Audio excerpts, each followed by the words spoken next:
Bom, podemos? Bom, então, pessoal, boa noite a todos.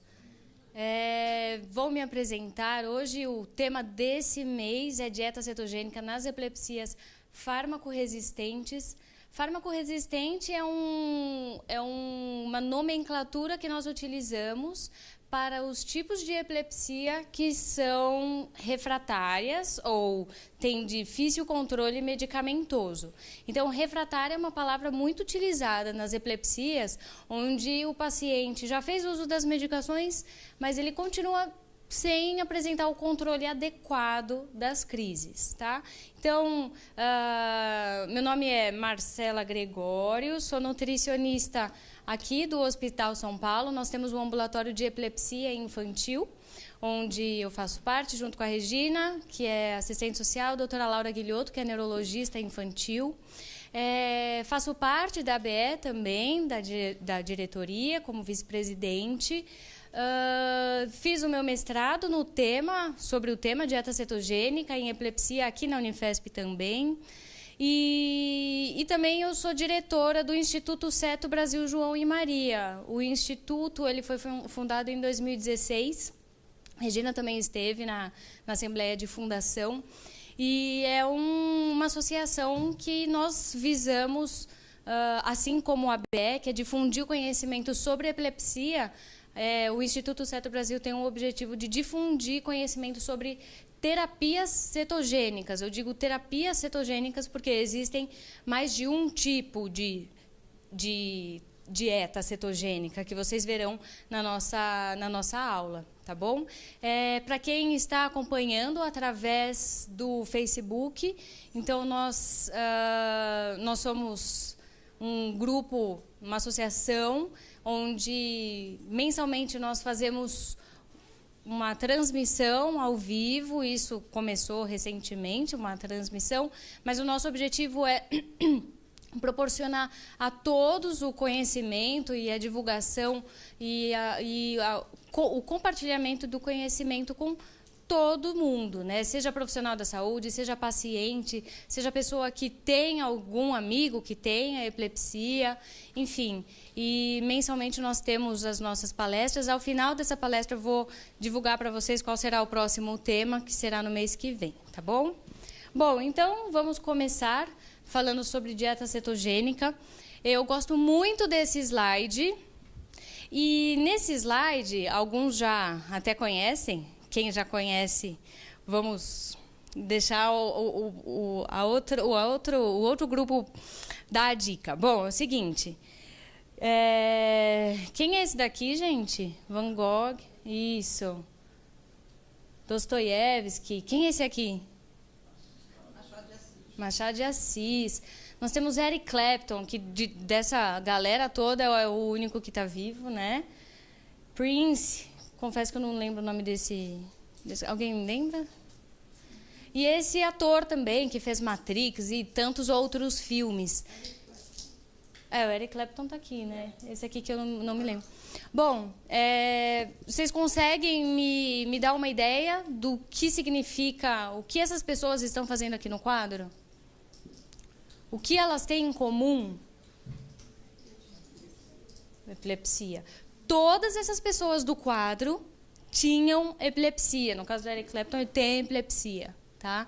E eu coloquei esse quadro justamente porque eu gosto de fazer a gente pensar em uma questão que é muito importante, que é o ponto central onde a gente pode também não combater, mas evitar a propagação do preconceito e do estigma que circulam a epilepsia, né? Ou seja, são pessoas que tiveram grande notoriedade na sociedade, na mídia, certo? Pessoas que atuaram, cantaram, tocaram, pintaram, pessoas de grandes nomes, né? E que tinha epilepsia, e, portanto, não é por conta da epilepsia que eles estavam incapacitados de exercerem as suas atividades, né? E isso é muito interessante. E aí, esse outro slide, ele também reforça essa ideia que é algo que a Regina também fala bastante, e eu acho que é bem interessante, bem pertinente, que é a gente pensar que qualquer ser vivo pode ter epilepsia desde que ele tenha cérebro. Então, alguém já viu um cachorrinho tendo uma crise epilética? Muita gente, né? O pessoal do Facebook não está vendo, mas tem um monte de gente aqui balançando a cabeça assim. Gatinho tendo crise epilética, cavalo, enfim.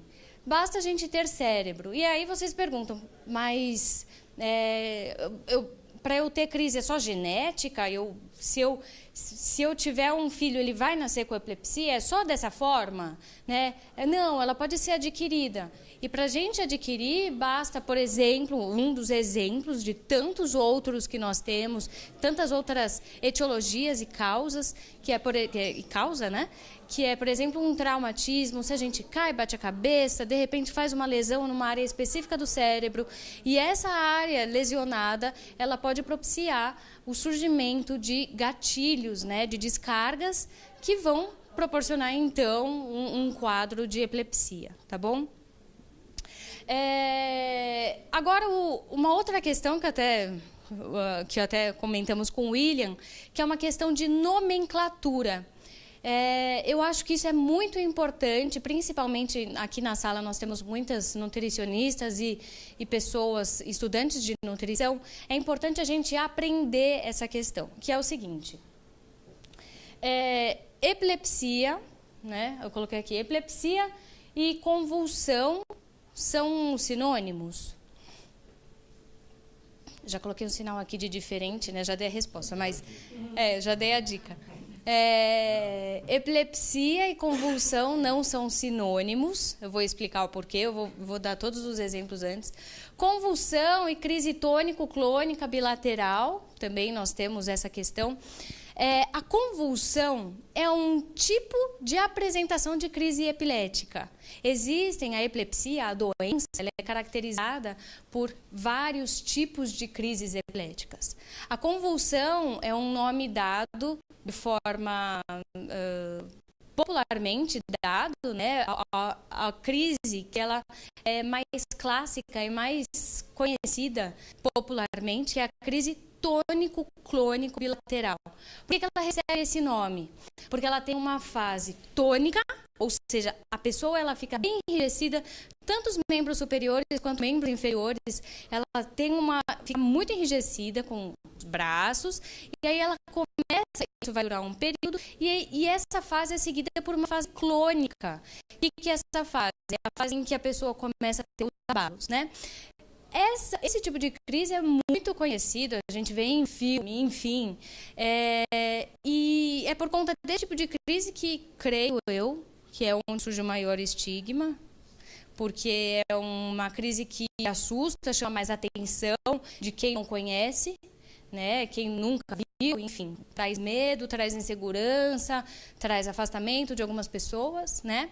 E essa crise, que é a tônico-clônica bilateral, muitas vezes a pessoa pode ter liberação esfincteriana, pode fazer xixi, a pessoa pode ter também um acúmulo maior de saliva, então ela pode babar. E aí existem mitos em relação a isso, né? Então, por exemplo, que a baba pega. Alguém já ouviu falar isso? Que a baba é contagiosa? Tá. Quem aqui na sala acha que a baba, a saliva de uma pessoa que está em crise, tendo uma crise epilética tônico-clônico bilateral, ou popularmente convulsão, quem acha que que transmite epilepsia através da saliva? Bom, ninguém. Isso já é um grande avanço. E, de fato, não transmite, não é transmissível como um vírus, por exemplo, que é através de secreções. Não. Tá? Outra questão muito importante em relação à crise tônico-clônico bilateral é em relação à pessoa que está ao lado e que vai socorrer esse indivíduo que está sendo acometido por uma crise. Bom, nesse momento, o que vocês acham? Vamos levantar a mão aqui. Quem acha que a gente precisa simplesmente apoiar a cabeça da pessoa, dar o espaço para que ela tenha todo aquele momento de crise que tem início, meio e fim? Ou quem acha que nós devemos, então, por exemplo, intervir, dar uma água para a pessoa tomar, ou então segurar a boca, colocar algo na boca para ela não morder a língua, porque senão ela pode engolir a língua. Oi? Você? Não, eu acho muito melhor para... A primeira... Ah, perfeito, é isso aí, que susto!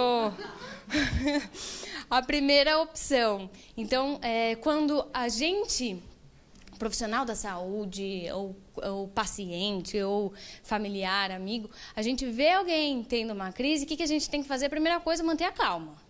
Porque os pacientes, se a pessoa tem uma crise, a gente já se descabela inteira, a gente não vai fazer nada pelo paciente, só vai atrapalhar e causar tumulto, né? Então, o que a gente tem que fazer? Primeiro, mantenha a calma. Depois, a gente vai socorrer essa pessoa. O que é socorrer a pessoa? Se tiver com um agasalho, a gente coloca para a pessoa apoiar a cabeça, por exemplo, virar a pessoa de lado, porque se ela tiver acúmulo de saliva, por exemplo, essa saliva vai escorrer, a pessoa não corre o risco de engasgar, enfim. E espera, porque a crise passa. Tá bom? Ela tem início, meio e fim. Claro, se é uma crise que está se estendendo de um período grande, ou então crises muito frequentes, né? Teve uma agora, daqui a pouco outra, enfim. Aí sim, liga para um pronto-socorro, leva para o hospital, tá? Mas a princípio, basta manter a calma e colocar um cobertorzinho, um agasalho, e a pessoa passa, tá tudo certo, tá bom? Então, epilepsia, qual que é a diferença? A convulsão, então, nós acabamos de aprender que é um tipo de apresentação de crise, né, da doença principal, que é a epilepsia. Então, nós temos a epilepsia e as crises epiléticas. Uma delas é a convulsão, que é sinônimo de tônico-clônico generalizada, tá? E aí eu coloquei que é importante a gente saber diferenciar quais são os tipos de crise, porque quando a gente vai quando alguém faz a dieta cetogênica, que vai no neurologista ou vai no nutricionista, esse profissional da saúde vai perguntar para o paciente, para a pessoa, para a mãe ou para o próprio paciente, se a dieta cetogênica está tendo resultado ou não. E para isso a gente precisa saber distinguir quais são os tipos de crise. São vários, né? Então a gente percebe que na prática clínica, o que acontece? Às vezes o paciente ele não sabe o nome e não precisa saber o nome da crise. Mas ele precisa, por exemplo, diferenciar. Então, o que os pacientes às vezes fazem num diário de crises? Ele coloca, por exemplo, crise forte, crise fraca, crise moderada.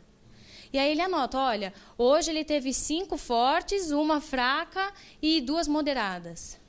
E isso é um instrumento de trabalho para o nutricionista e para o neurologista que está acompanhando esse paciente. Tá bom? Por quê? E até para o próprio paciente, para ver, a dieta cetogênica está funcionando, está sendo benéfica para mim? Eu vou me manter na dieta cetogênica ou não? Por quanto tempo? Vale a pena? Então, isso tudo são instrumentos de trabalho que o nutricionista e o neurologista precisa incentivar e orientar o paciente a fazer. Tá bom?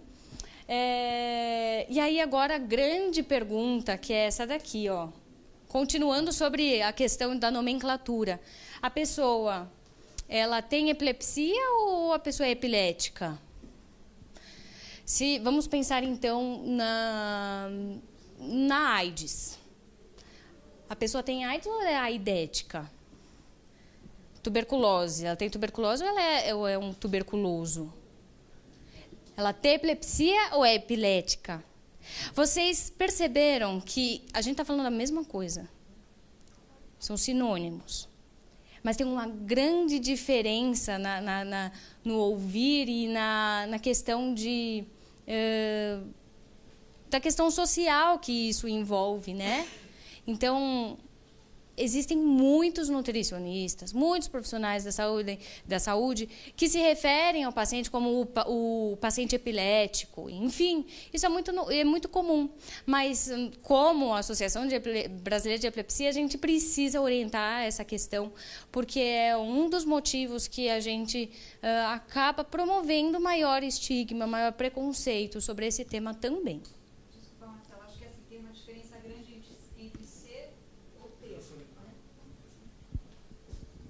tem uma grande diferença entre ser e ter.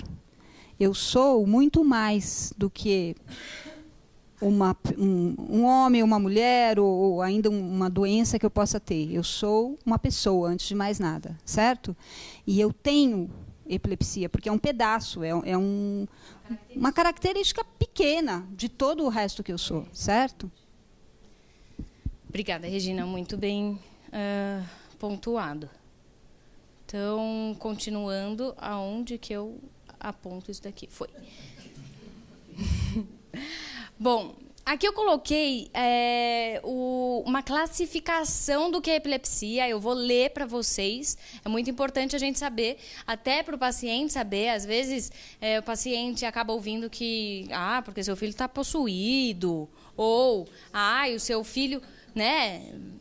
Não é verdade? Isso não acontece? Então, a gente precisa... Oi? Leva para dar um passe. Enfim, a gente precisa saber explicar para essa pessoa o que é epilepsia, né? Então, é um distúrbio neurológico que leva à interrupção inesperada e recorrente do funcionamento normal do cérebro. Ou seja, é uma atividade neuronal excessiva e hipersíncrona, caracterizada pela ocorrência de crises epiléticas e não crises convulsivas, tá?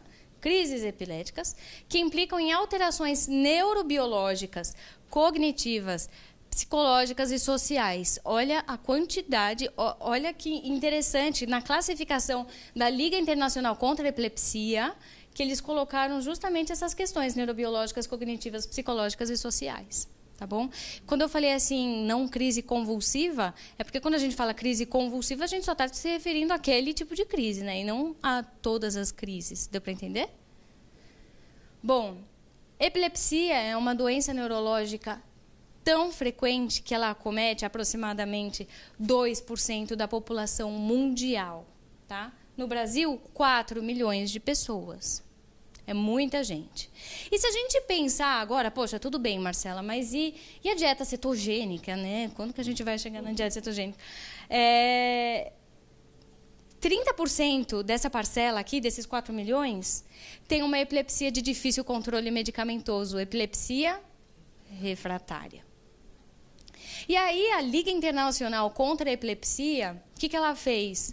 Ela fez uma classificação do que é epilepsia refratária também, que atualmente nós estamos nomeando de epilepsia fármaco-resistente, tá bom? O que é uma epilepsia fármaco-resistente? É aquela em que o tratamento com pelo menos 2 fármacos antiepiléticos, devidamente tolerados e indicados para o paciente, seja em monoterapia ou em associação, não foi capaz de promover remissão total das crises. Vamos resumir. O paciente usou uma medicação, continuou tendo crise. Aí o que o médico fez? Associou ou colocou outra medicação. E aí o que aconteceu? O paciente continuou tendo crise. Qual era o objetivo com a medicação? Controlar. Ter remissão total, controle 100%. Isso não aconteceu. O paciente, ele então tem uma epilepsia de difícil controle. Tá? Ou seja, esse paciente aqui, a gente pode avaliar se ele pode, então, fazer uma cirurgia, que é o caso de muitas pessoas daqui dessa sala, ou então, se ele tem uma opção de fazer uma implantação do VNS, né? É como se fosse um marca-passo, né? Estimulador vagal, ou ele tem uma opção de fazer uma dieta cetogênica. O que acontece na prática, às vezes, pensando num setor, num hospital terciário, como é o caso do Hospital São Paulo? O que acontece? Às vezes o paciente tem indicação para fazer uma cirurgia, mas ainda vai... Olha, daqui 2 meses a gente faz a cirurgia. O que a gente pode fazer nesse meio período? Uma dieta cetogênica. Tá? Por que a dieta cetogênica seria indicada? Ela tem um fator que é muito importante, que vai além de reduzir crise epilética, que é uma questão neuroprotetora. O que significa isso? Proteção do sistema nervoso central. Por que ela tem essa questão protetora? Porque vocês concordam que cada vez que a gente tem uma crise epilética, o nosso cérebro está sendo acometido? ele tem um funcionamento normal dele. Era para ele estar equilibrado, os impulsos nervosos estarem sendo transmitidos de forma homogênea. Mas, de repente, a gente tem uma crise aqui, tem outra hora lá, hora cá.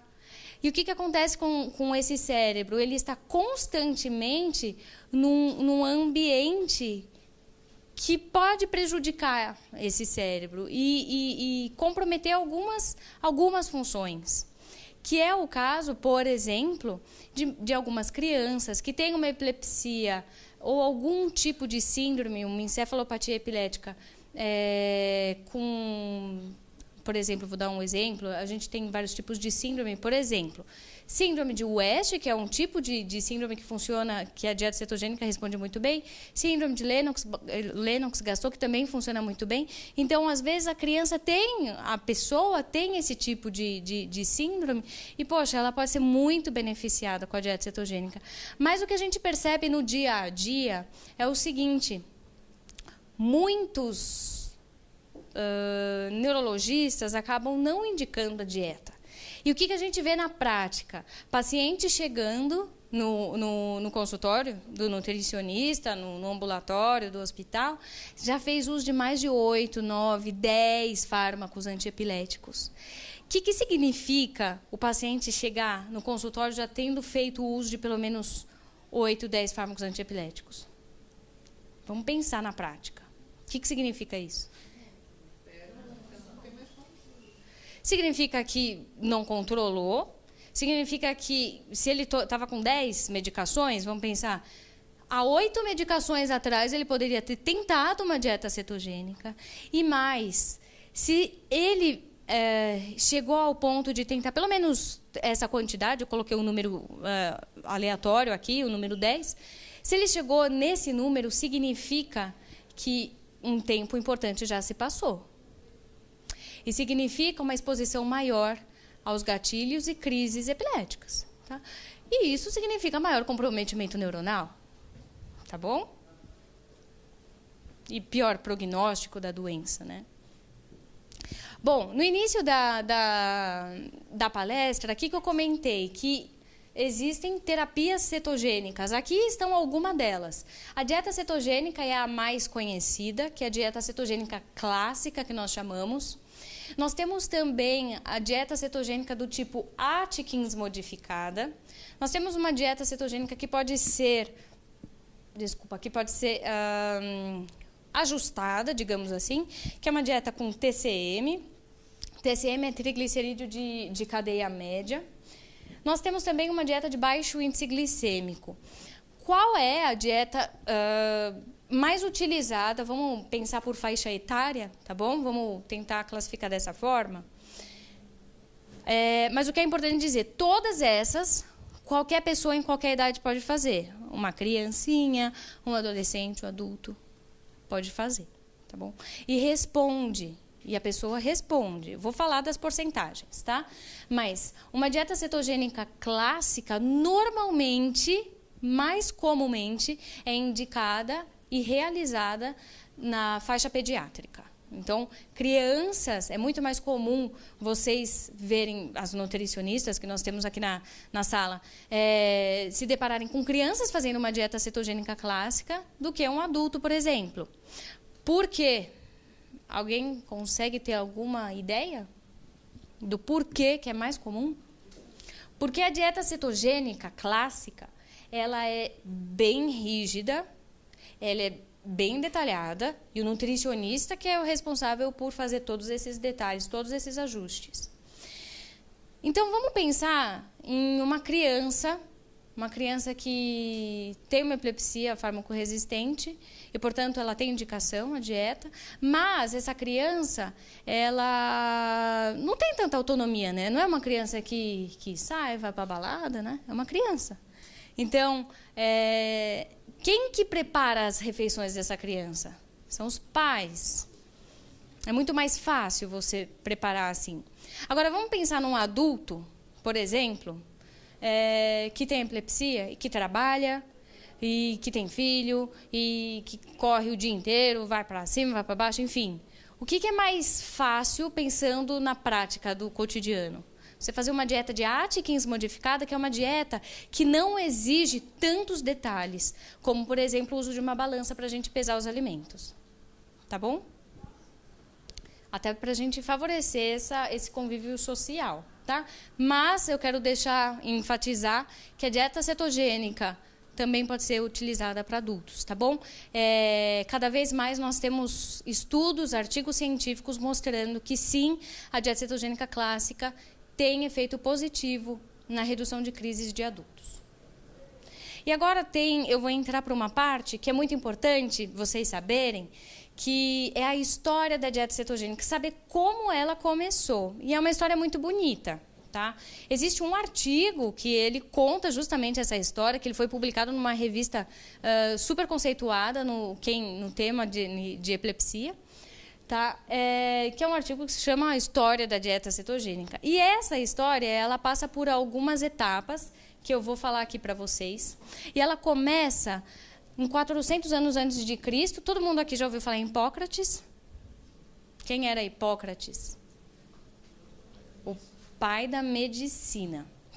O Hipócrates, o que acontecia? Ele recebia algumas pessoas que tinham crises epiléticas. E aí, o que ele fazia com essas pessoas? Ele deixava essas pessoas em jejum. Só que ele não deixava as pessoas em jejum, fica em jejum 1 dia, 2 dias, não.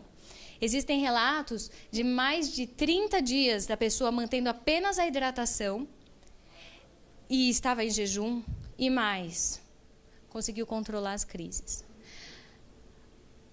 Então, prestem atenção, o gancho da dieta cetogênica surgiu aqui, 400 anos antes de Cristo, tá bom? A gente vai discorrer mais sobre isso. Bom, e aí o que acontecia, né? O Hipócrates, ele dizia que a epilepsia era a doença, existiam passagens em que a epilepsia era considerada doença sagrada. O que o Hipócrates fez? Ele falou assim, gente, olha que interessante. Na minha opinião, essa doença não é mais divina do que qualquer outra. Tem a mesma natureza e causa do que as outras doenças. E aí ele falou assim, complementou. Aqueles, aí ele se referiu a quem? Aos mágicos, purificadores e os charlatões. Aqueles que, por não conseguirem tratar as crises, né, acabar com as crises, se remetem para a superstição. E aí ele coloca esse cunho de que é uma doença sagrada, para que a sua ignorância não seja manifestada. Ou seja, as pessoas não sabiam que aquilo era uma epilepsia, que aquilo era uma questão neurológica, e falava que era superstição, que era algo sagrado. E aí o que ele fez? Ele excluiu essa causalidade e ele sugeriu que existia um desequilíbrio entre os 4 humores. Quais seriam os humores? Sangue, a fleuma, a bilis amarela e a negra. Então, o Hipócrates falou assim, olha, a pessoa tem epilepsia porque ela tem um desequilíbrio desses 4 humores. Então, ele deu um diagnóstico para aquilo, né? E aí, o que aconteceu? O tempo se passou. E aí nós temos passagens bíblicas que se remetem à epilepsia. Tem uma passagem que é muito interessante, que a gente pode ler em Mateus, tá? Eu coloquei aqui, tem em Mateus, em Marcos, em Lucas, nós temos passagens. E aí, o que aconteceu? Menino lunático. O menino tinha crises epiléticas frequentes. E aí o pai dele falou assim, levou esse filho para os discípulos de Jesus e falou assim para os discípulos de Jesus, olha, por favor, vejam se vocês conseguem fazer alguma coisa pelo meu filho. E os discípulos não conseguiram controlar aquilo, não souberam lidar com aquela situação. E aí o que ele fez? Ele pegou esse menino, o filho dele, e levou até Jesus. E aí os discípulos perguntaram para Jesus, mas por quê? E aí, bom, enfim, Jesus conseguiu arrumar a questão do menino. E aí os discípulos perguntaram para Jesus, mas por que nós não conseguimos, né, ajudar esse menino? E aí Jesus falou assim, porque a fé que vocês têm é pequena, mas essa questão só pode ser curada, tratada, através da oração e do jejum. Então, ó, nós já temos 2 gatilhos para o surgimento da dieta cetogênica. Aquele primeiro de Hipócrates e agora, na Bíblia, falando do jejum novamente. Tá? Hipócrates falou e Jesus também. E aqui eu quero mostrar com esse quadro que a dieta cetogênica, quando ela surgiu, foi aqui, ó, em 1921. Se vocês olharem esse quadro, 1921, olha o que tinha de medicação. Os brometos, borax e fenobarbital, que é o Gardenal, muitos conhecem, é uma medicação muito utilizada. A dieta cetogênica surgiu aqui, ó. Olha o que tinha de medicação. Nada. 3. Olha o que surgiu de medicação depois da dieta cetogênica. E aí, o que aconteceu? Em 1921, quando um médico, que eu vou mostrar para vocês, elaborou a dieta cetogênica, justamente pensando nesse jejum, ele falou o seguinte. Ele começou a indicar para os pacientes a dieta cetogênica, ele bolou a dieta cetogênica, eu vou mostrar. E aí, as medicações começaram a surgir. O que aconteceu? Quando surgiu a fenitoína em 1938, ela começou a controlar as crises de muitos pacientes. Então, automaticamente, a dieta cetogênica, por ser mais trabalhosa do que dar uma medicação, ela caiu em desuso, a gente diz, né? Tá bom? E aí ela foi retomar aqui, ó, nos anos de 1990, ela retomou força. E aí existe toda essa passagem que mostra cientistas que buscaram estudar a dieta cetogênica, o porquê, qual é a relação do jejum prolongado com o controle das crises, como que uma dieta, para você não deixar a pessoa em inanição, né? Como você pode mimetizar, imitar um padrão alimentar que tem a mesma função que o jejum prolongado? Então, esses médicos e cientistas e estudiosos começaram justamente a pesquisar essa questão.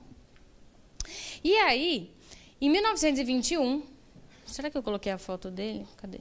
Onde que eu apoio? Aqui. Esse médico, ele se chama Dr. Russell Wilder, ele é o criador da dieta cetogênica, é esse homem aqui. É o cara.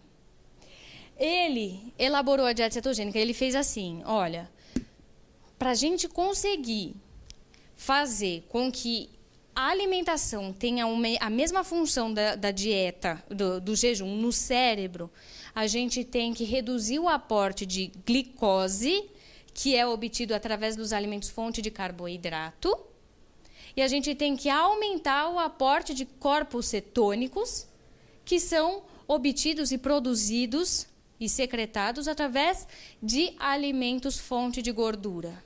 Ele chegou simplesmente nessa conclusão, e aí ele elaborou a dieta cetogênica. Ele colocou a proporção dos macronutrientes. Macronutrientes são o carboidrato, a proteína e a gordura, os lipídios, tá bom? E aí, por que a dieta cetogênica tomou essa repercussão novamente? Porque em 1993, se não me engano, um menino chamado Charlie, que é esse homem aqui já, né? Ele tinha 2 anos na época, ele tinha muitas crises, ele tinha uma síndrome epilética de difícil controle, e ele tinha muitas crises e ele estava no hospital, internado. Nenhum médico falou sobre a dieta cetogênica para ele. Ele não estava em Baltimore, que é onde existe um hospital chamado Johns Hopkins, que naquela época fazia a dieta cetogênica. Ele estava em outro local, outro estado. E aí essa família, quando descobriu lendo, a família que estava lendo, gente, ela pegou um livro, foi para a biblioteca buscar solução para curar aquela crise para curar as crises, né, do filho. E aí que ela viu que existia uma dieta cetogênica. E ela foi até o médico e foi falar, escuta, eu soube que existe uma dieta cetogênica e que a dieta cetogênica pode auxiliar no tratamento e na redução das crises do meu filho. Daí o médico falou assim, não, isso não existe evidência científica, isso não é verdade, isso não acontece. Não vamos fazer. Vamos manter ele aqui no hospital, vamos continuar tentando novos fármacos com ele. O que essa família fez? Pegou esse menino, foi lá para o Johns Hopkins. Quando eles chegaram lá, tinha uma nutricionista, chama Millicent Kelly, que ela aparece nesse filme. E aí, ela, junto com um médico, que é o Dr. Freeman, que ele já faleceu, eles elaboraram a dieta cetogênica do Charlie. No dia seguinte, ele ficou sem crise. E aí, ele está sem crise até hoje. Hoje, ele tem mais de 27 anos. E aí, esse pai... Ele tinha 2 anos. E aí, o pai do Charlie é esse senhor aqui. Ele é o Jim Abrams. O Jim, ele é produtor de cinema. E ele era amigo da Meryl Streep, que é uma atriz super famosa. E aí ele falou assim, eu estou tão indignado e eu quero tanto que as pessoas saibam sobre essa dieta cetogênica, que ele convidou a Meryl Streep para fazer um filme, atuar de graça, e ela atuou no filme dele de graça, e ela protagonizou a mãe do Charlie, né? Aqui é a Meryl Streep, que esse daqui seria o Charlie. É um filme muito bonito de se ver, lembrando que é um filme que retrata a história de um paciente que respondeu 100% à dieta cetogênica, teve 100% de remissão. Quem tem 100% de remissão é aproximadamente de 10% a 20% dos casos que faz dieta cetogênica. Ou seja, não é todo paciente que faz dieta cetogênica que vai ter remissão de 100% das crises. O que é mais comum a gente ver na prática clínica? Pacientes que iniciam a dieta cetogênica e têm uma redução de aproximadamente 50%. Ou seja, o paciente tinha 10 crises ao dia, ele passa a ter 5 crises. Isso é bom ou é ruim?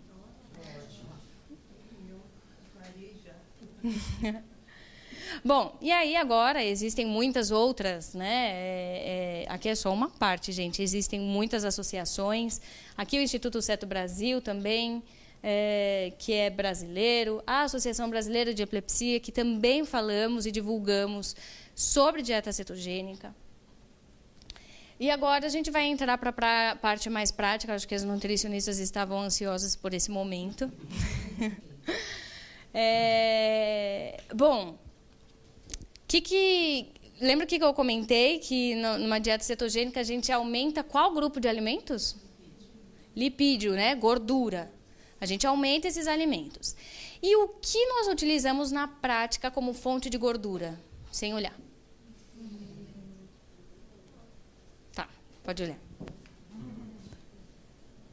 Creme de leite fresco, que é o creme de leite pasteurizado. E não o creme de leite de caixinha que a gente encontra nas gôndolas mesmo. Por quê? As nutricionistas vão saber já. Porque tem mais gordura. Ele tem em torno de 35% a 40% de gordura, o creme de leite pasteurizado. É aquele que a gente faz o chantilly. O creme de leite de caixinha, que é aquele que nós encontramos nas gôndolas, ele tem 10%, 12%. Tá? Então, às vezes, esse creme de leite que a gente encontra na gôndola, ele é 0 carboidrato. Mas ele tem muito pouca gordura. Enquanto, se a gente compra algumas marcas, né? O nutricionista sempre vai indicar marcas para o paciente. Enquanto algumas marcas, elas têm uma grande quantidade de gordura e 0 de carboidrato, tá bom? Outros alimentos fonte de gordura, nós temos os óleos vegetais, óleo de soja, de milho, girassol, azeite, linhaça, coco, enfim. Nós temos muitos óleos vegetais como opção. Toucinho também é uma opção, tá? Que é utilizada na dieta cetogênica.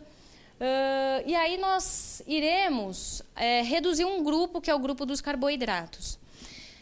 Então, dentro do grupo dos carboidratos, existem alguns alimentos que o nutricionista vai fazer questão de manter na dieta, que são as frutas, os legumes e as verduras. Por quê?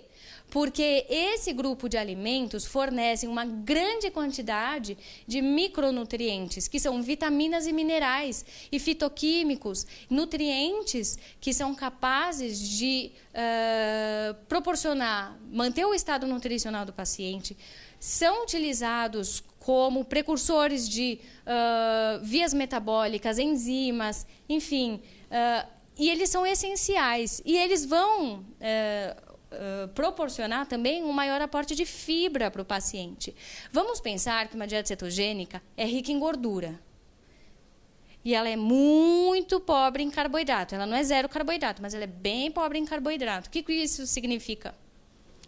O paciente tem pouca fibra, vai receber pouca fibra, porque a maioria da fibra que nós obtemos é através dos cereais integrais e dos vegetais. Tá? E, portanto, a gente já pode imaginar que existe uma questão futura que pode acometer esse paciente, que é justamente a questão de obstipação intestinal. O que é isso? Prisão de ventre.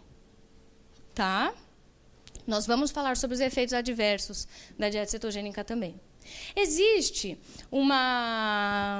algo que é muito comentado também, que dizem algumas pessoas, quando a gente entra no Google e quer pesquisar sobre dieta cetogênica, a gente coloca lá no Google e vai aparecer algumas coisas que realmente não fazem sentido. Uma delas, podem pesquisar, vai falar assim, que a dieta cetogênica ela é hipoproteica. O que significa hipoproteica? Ela é baixa em proteína. Isso é mito ou é verdade? É mito, isso não é verdade.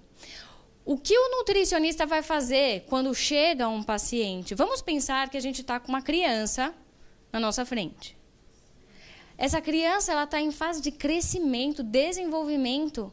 O que ela precisa? De proteína. E a gente vai fazer uma dieta hipoproteica para esse paciente? Claro que não. Então, a dieta cetogênica ela é normoproteica, ou seja, ela é adequada em termos de aporte de proteína, conforme necessidades e características individuais da pessoa. Ou seja, o nutricionista ele é responsável por fazer esse cálculo e montar o cardápio baseado no que esse paciente precisa para se manter desenvolvendo, tá bom?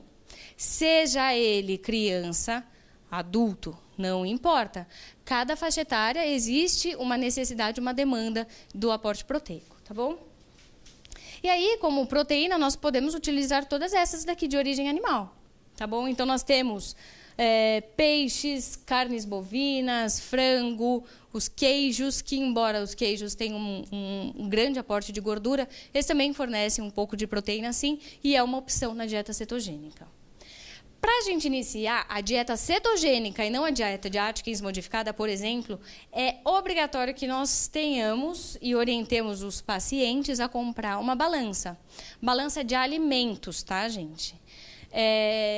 Por que uma balança de alimentos? Porque a gente entrega um cardápio todinho montado em gramas. Então, não vai ser medida caseira, por exemplo, que nem uma receita de bolo. Um ovo, duas colheres de sopa de farinha, não faz o menor sentido, não, uma xícara de farinha. E aí, o que você vai fazer? Isso não é utilizado na dieta cetogênica, isso é utilizado na dieta de Atkins modificada, por exemplo. Né? Na dieta cetogênica, o nutricionista passa tudo em gramas. Então, a gente acha que, em média, um ovo tem em torno de 50 gramas, tudo bem.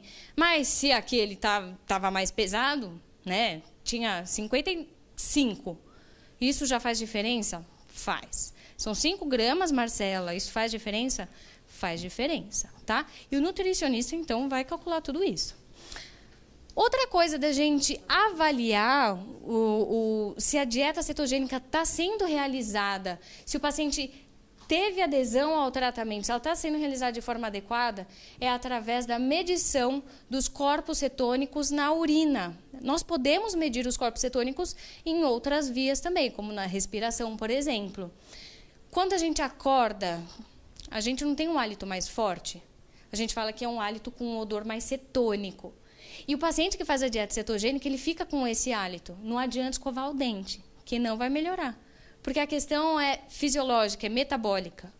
E não simplesmente uma falta de higiene bucal. Tá bom? Então, isso é um dos indícios de que o paciente está fazendo o tratamento de forma correta. Tá bom? A fitinha para medir a cetose na urina, portanto, ela é essencial durante o tratamento. Tá bom? Não se faz o tratamento sem a fitinha. Existe uma outra coisa que a gente também não faz tratamento sem, que é obrigatório, que é a suplementação de vitaminas e minerais. Então, a dieta cetogênica não vai ser capaz de oferecer todo o aporte nutricional que esse paciente precisa, portanto, nós iremos suplementar. Outra coisa é o diário de crises, que eu também comentei, que é muito importante, fazer toda essa avaliação, avaliar o que se come, se existe alguma monotonia alimentar, ou seja, se existe uma monotonia alimentar, muito provavelmente o paciente vai ter deficiência de alguns outros nutrientes ainda mais, tá? Porque ele está se restringindo a um grupo específico de alimentos. Também é importante colocar efeitos colaterais, né, os efeitos adversos, dúvidas, porque muitas vezes a gente vai para a consulta, a gente fala, nossa, eu preciso falar isso, isso, isso. E aí a gente vai embora e esqueceu de falar tudo. E aí a consulta está marcada só para o mês que vem, né? Então, é uma forma da gente se programar também. A dieta cetogênica, essa foto é muito legal, é muito bacana para vocês visualizarem o que é a dieta cetogênica. Olha só, nós temos aqui 4 etapas. 1 para 1, 2 para 1, 3 para 1, 4 para 1. O que significa isso daqui? Se o pessoal de casa não está conseguindo ver, isso daqui é uma porçãozinha de brócolis, uma porção de frango, uma porção de maionese, por exemplo. O que nós temos nesse prato, que é 1 para 1, é uma parte de gordura para uma parte de carboidrato mais proteína. Então, qual que é a gordura daqui? Essa maionese que está aqui. 1 para 1, que é o carboidrato mais a proteína, brócolis mais frango. E aí o paciente iniciou nessa dieta. Ficou bem, sem efeito adverso, ele está bem. Enfim, a cetose começou a aumentar, a gente continua esse processo. Porque a gente tem uma meta, que é 4 para 1. Não necessariamente a gente precisa atingir esse 4 para 1. A gente pode parar antes, se o paciente responder. Mas a gente tem uma meta que é evoluir. Quando a gente chega na 2 para 1, o que significa 2 para 1? 2 partes de gordura para uma parte de carboidrato mais proteína. Vocês conseguem visualizar a diferença entre esses 2 pratos? Certo? Esse prato tem menos brócolis, né? Tem um pouquinho menos de proteína. Lembrando que todos esses pratos, em termos de aporte proteico, ele se manteve normo-proteico, adequado para o paciente, tá? Quando a gente evolui, a gente vai para 3 para 1, vocês já conseguem visualizar até uma seringa aqui com óleo. O que significa? Que nós estamos aumentando mais a quantidade de gordura. Olha esse daqui. Então, aí vocês me falam assim, Marcela, não é possível que todos esses pratos tenham exatamente a mesma densidade calórica, né? Que todos os pratos têm a mesma quantidade de caloria. Porque olha a diferença do que tem aqui e do que tem aqui. Qual é a diferença? O óleo. Por quê? O óleo, cada grama de óleo, ele vai fornecer 9 calorias para a gente. Cada grama de carboidrato e cada grama de proteína vai fornecer só 4.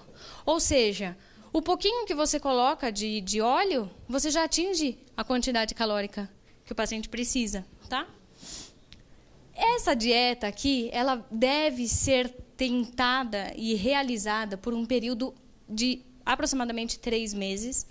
Esse período é onde toda essa adaptação metabólica do paciente, a adaptação ao tratamento será realizada.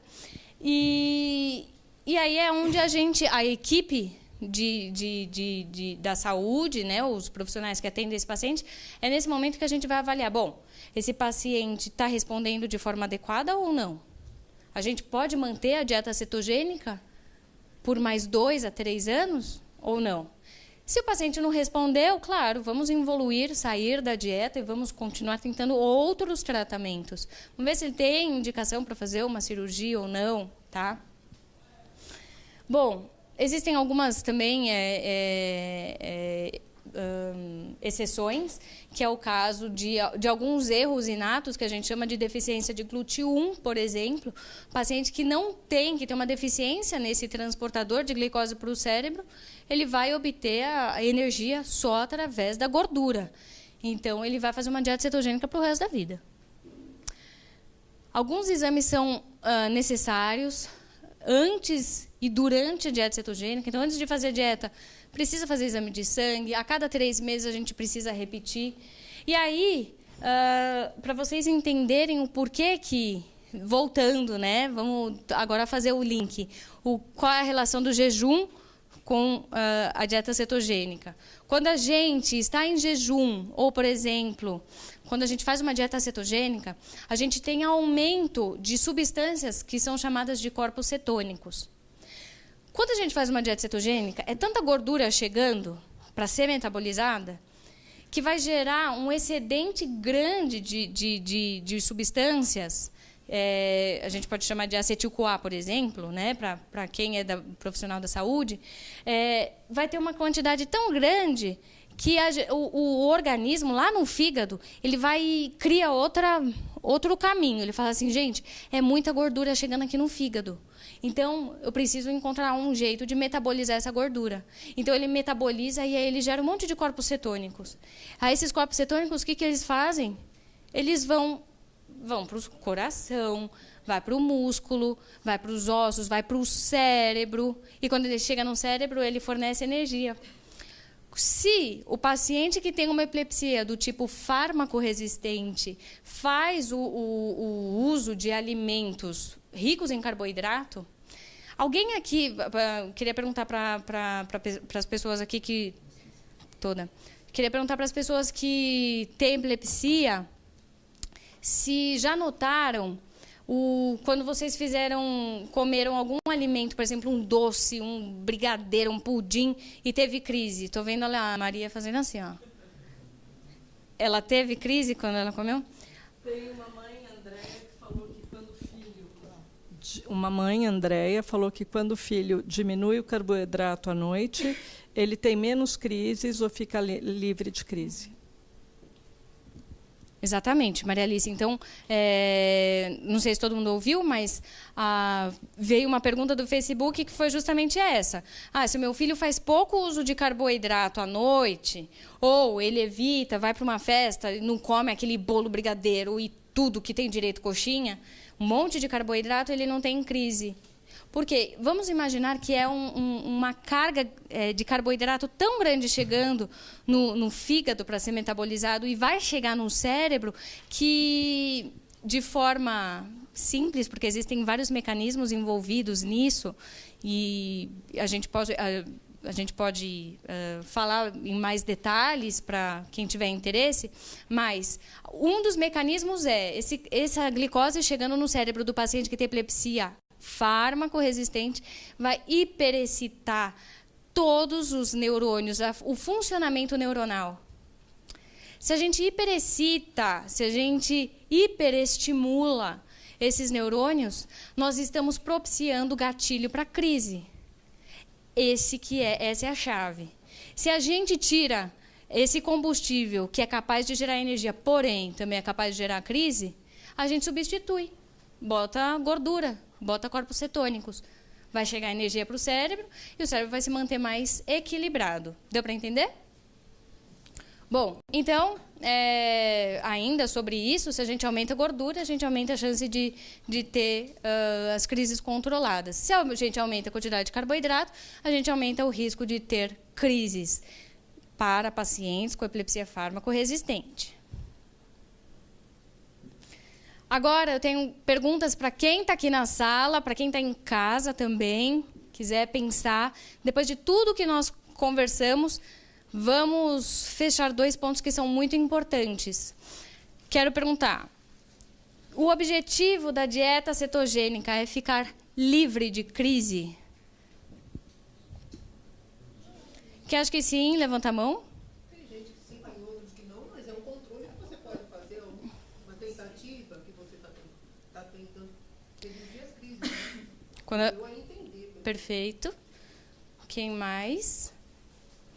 Quando a gente tenta dieta, quando o médico fala assim, olha, ele tem uma epilepsia farmacoresistente, vamos tentar uma dieta cetogênica, porque eu garanto que ele vai ficar livre de crise. A gente garante que ele vai ficar livre de crise?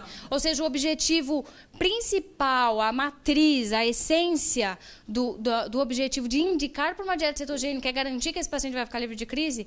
Não. O Charlie, aquela história que eu comentei, aquele Charlie, ele estava dentro de uma porcentagem de quanto que eu falei? 10 a 20? Nossa, gente. 10 a 20%. Que é uma... Vamos pensar numa sala de 100? São 10 que vão ficar livres de crise, ou 20 que vão ficar livres de crise. Tá? O que é mais comum, lembra que eu falei? 50%? Ou seja, o objetivo da dieta cetogênica de indicar não é prioritariamente o controle 100%, a garantia de 100% do controle das crises. Porém, nós temos a chance, sim, de 10 a 20%. E aí, o nosso objetivo também, né? Voltando, o médico está lá, vai indicar para a dieta cetogênica. Ele fala assim, bom, eu vou indicar você para a dieta cetogênica porque eu vou garantir também que você vai tirar todos esses fármacos antiepiléticos. Não, isso aí sobrecarrega o fígado. Isso daí, vamos tirar 100%. A gente garante isso? Também não, né? Ou seja, muitas famílias entram para a dieta cetogênica e falam assim, nossa, Marcela, eu queria tanto que meu filho reduzisse as medicações, ele faz uso de tantos fármacos, né? Isso faz tão mal, e de fato. Porém, a gente não tem como garantir. Mas, dependendo do andamento e da resposta e da adesão do paciente ao tratamento, às vezes sim, é necessário. O médico... Oi? É uma possibilidade. O médico ele pode reduzir a dosagem de alguma medicação, substituir, enfim, tá bom? Isso ficou claro? Então tá ótimo. E aí eu falei dos efeitos colaterais, que a gente chama de efeitos adversos. Existem efeitos adversos? Existe. Medicação tem efeito adverso? Tem. Dieta cetogênica é tratamento? É. Tem efeito adverso? Tem. Tá? Quais são os mais comuns e que todo paciente vai ter? Tem um que é de praxe. Todos os pacientes que fazem uma dieta cetogênica à base de gordura têm, que é o aumento do colesterol. Todos os pacientes acabam evoluindo com uma dislipidemia, que nós chamamos, né? Ou seja, ele pode ter um aumento do LDL, que é a fração lipoproteínas de baixa densidade. Nós temos redução do HDL, que são as lipoproteínas de alta densidade, ou seja, que fazem o transporte reverso do colesterol. Nós podemos também ter aumento, e teremos, né, aumento dos triglicérides, embora seja até um paradoxo, né, porque se a gente pensar que a dieta cetogênica é pobre em carboidrato, como que você vai aumentar os triglicérides? Os triglicérides aumentam bastante. E, bom, então, a longo prazo, a gente já sabe, todos os pacientes terão aumento do colesterol, dislipidemia, tá? Por isso que os exames precisam ser realizados a cada 3 meses. E aí, outra coisa que pode acontecer logo que a gente inicia a dieta cetogênica, a maioria dos pacientes sentem o quê? Sonolência. Vamos pensar que essa pessoa, eu estou aqui hoje, amanhã eu vou começar uma dieta cetogênica, tá? Ou seja, hoje eu me alimentei, 60% da minha alimentação hoje foi os carboidratos, o grupo de carboidratos, e amanhã eu vou reduzir isso para 2%, tá? É um exemplo. O meu organismo ele tem que se adaptar a essa nova condição. Então, muitas pessoas acabam tendo uma questão de sonolência muito grande. Isso é comum, mas passa. Não passa de uma semana. Não passa de uma semana, tá bom? Outra questão, logo no início, pode ser a diarreia, náusea, vômito, isso pode acontecer. Durante a dieta, o que é muito comum, que eu já falei para vocês, que era a obstipação, ou seja, prisão de ventre, intestino preso. Isso é muito comum, uma dieta pobre em fibras, né? Outras questões que também podem acontecer, gordura no fígado, cálculo renal, por exemplo, tá bom? Isso tudo vai ser avaliado periodicamente. E agora, para a parte prática, o que eu como? Finalmente. Então, ô Glória. Pode falar. E as crises. E aí tem mais, gente. Olha só, a Regina falou assim para mim, nossa, você falou tanta coisa ruim, agora os efeitos adversos. Essa dieta é péssima. Olha só que coisa horrível. E aí é isso que o paciente, quando chega, que a mãe fala assim, poxa, mas eu vou deixar de dar o arroz e feijão para o meu filho, para ele ter todos esses efeitos adversos. E aí a gente entra na questão de custo-benefício. Ou seja, qual é a gravidade e as consequências de crises epiléticas recorrentes? E qual é o custo-benefício de você abrir mão de, por exemplo, uma bala, doces, fazer um tratamento que pode te dar chances grandes de remissão de crises epiléticas e mais? Uma questão de neuroproteção importante, neuroproteção do sistema nervoso central. O que isso significa? Pacientes, muitas vezes, que chegam para o nutricionista para fazer uma dieta cetogênica que tem um comprometimento importante, eles acabam desenvolvendo todas essas questões relacionadas às funções cognitivas, das funções mentais do paciente. Então, isso é uma questão muito positiva. Então, o paciente trocar o arroz e o feijão, por exemplo, por um tratamento que vai reduzir crise e, portanto, melhorar a qualidade de vida não só do paciente, mas da família também. Pode falar ruim? Vai, assistente social. Olha aqui, a família, gente, passa por uma situação muito difícil. Vocês viram o tamanho da comida, que pouquinha que fica? Então, aí eles vão na casa de outras pessoas e tal, e as pessoas falam, tá matando esse menino. Não pode dar isso, não pode dar nada, agora, olha aí, não fica cochichando. O menino já é doente, grave, já está à beira da morte. Ainda fica dando essa moça aí, que acho que nem sabe o que faz, essa menina aí, fica dando isso para ele comer, vai matar o menino. E aí, assim, a avó fala isso, a tia fala isso, a madrinha fala isso, o vizinho, a professora. E aí, sabe o que eles fazem? Podem dar comida debaixo do pano. E se o casal não tiver afinado, pai e mãe e vó, um briga com o outro e acaba a dieta. Então, vocês prestem atenção nisso. Ela não fala, tá? Isso. Por isso que é tão importante uma equipe interdisciplinar, né, gente? Né? Assistente social. É isso aí. Gente, essas questões realmente que a Regina comentou é verdade. E o que a gente percebe na prática é, por exemplo, normalmente é mais comum, falando de criança, tá bom? Agora, é muito mais comum a mãe levar, né? Não é, Maria? Quando você fica lá esperando no ambulatório de epilepsia infantil, são muito mais mães que estão esperando, né? Poucos pais. Isso é verdade. E, às vezes, já tive até casos em que a gente inicia a dieta cetogênica e aí o pai, quando vê aquele pratinho pequenininho, fala assim, não. Você vai matar o meu filho de fome. Ele não sabe, ele não veio nas reuniões que nós fazemos, ele não conversou com o médico, com o nutricionista, ele não sabe qual é o objetivo da dieta cetogênica, ele não sabe onde a gente vai chegar com a dieta cetogênica. E, muitas vezes, isso é um grande motivo de falta de sucesso da dieta cetogênica. E é um grande motivo também de maior prejuízo para o paciente. Né? Ele está perdendo a chance de tentar um tratamento que poderia beneficiá-lo. Tá? Isso é uma questão muito importante. Maria Alice, você quer fazer uma pergunta? Então, perguntaram como uma pessoa vegana pode fazer a dieta cetogênica. Complexo. Como uma pessoa vegana pode fazer a dieta cetogênica? Todo mundo sabe o que é o vegano? Vegano é aquela pessoa que exclui, é o vegetariano estrito, que nós chamamos, é aquela pessoa que exclui todos os alimentos de origem animal. O vegano, o vegetariano estrito, ele retira as carnes, os ovos e os leites. Né? Ele tira toda essa parte. Nós temos o ovo lacto vegetariano, que ele consome ovo e consome leite.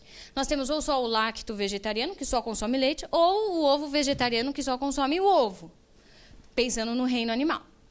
Bom, e aí, quando a gente pensa numa dieta ovo-lacto vegetariana, é muito, muito fácil de fazer uma dieta cetogênica, né? O ovo entra, O creme de leite entra, a maionese entra, né? Quando a gente pensa numa dieta vegetariana estrita e, portanto, sem ovo, sem carne, sem leite, é possível? É possível. Qual é a fonte de proteína vegetal que nós temos, que o universo, a natureza nos proporciona? São as leguminosas. Então, são os feijões, a lentilha, grão de bico, ervilha, soja. Então, esses alimentos fornecem proteína de origem vegetal. Porém, a gente vai precisar atingir um aporte proteico. Vai fornecer? Vai, mas ele vai ter um aporte grande também de carboidrato. Então, muito provavelmente, uma dieta vegetariana estrita, a gente mantém a quantidade de proteína, a gente vai manter uma proporção menor da dieta cetogênica, né? Talvez a gente não consiga fazer uma dieta 4:1, por exemplo, mas 1:1, 2:1 a gente consiga fazer. Tá bom? Até porque na fração 1:1, 2:1 entra um grupo dos tubérculos, as batatas, mandioquinha. Ou seja, a gente pode colocar uma leguminosa aí, tá bom? Já trabalhou com algum vegano com alergia? No caso de soja? Não, nunca. Uma pessoa. Vou repetir.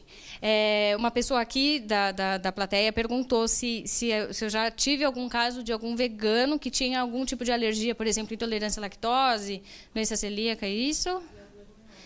As próprias leguminosas. Não, nunca atendi nenhum paciente que tivesse. Mas, realmente, o nutricionista ele vai lidar com situações de restrição alimentar, de alergia alimentar, de intolerância alimentar, que ele vai ter que tentar ajustar. Mas, realmente, essa pergunta foi bem interessante. Você pensar numa dieta cetogênica vegana, né? Bom, e aqui eu coloco um modelo de um plano alimentar cetogênico. Isso é um paciente X, sexo Y, idade Z.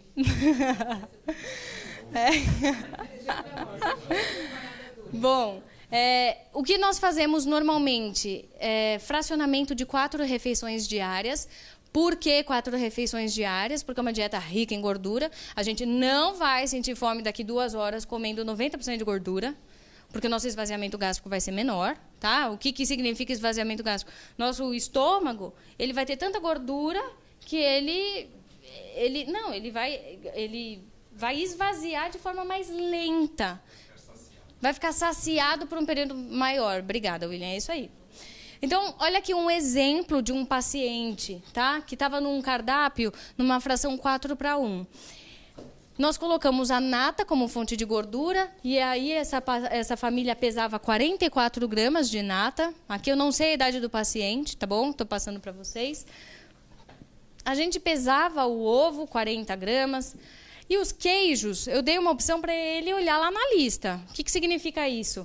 Ele tem opções de queijos. Eu não quero mussarela de búfala. Então eu vou usar o Minas Frescal. Não quero, eu vou usar o Gorgonzola. Enfim, cada um vai ter uma quantidade. E isso, para cada paciente, vai ser uma quantidade diferente. E assim por diante. Podemos colocar as oleaginosas, castanha do Pará, macadâmia, amêndoa, amendoim. A gente pode colocar. As frutas também a gente tem a lista de substituição. Então, toda criança gosta de banana, gente. É impressionante. E aí, a banana ela tem bastante carboidrato. Então, vai tão pouquinho.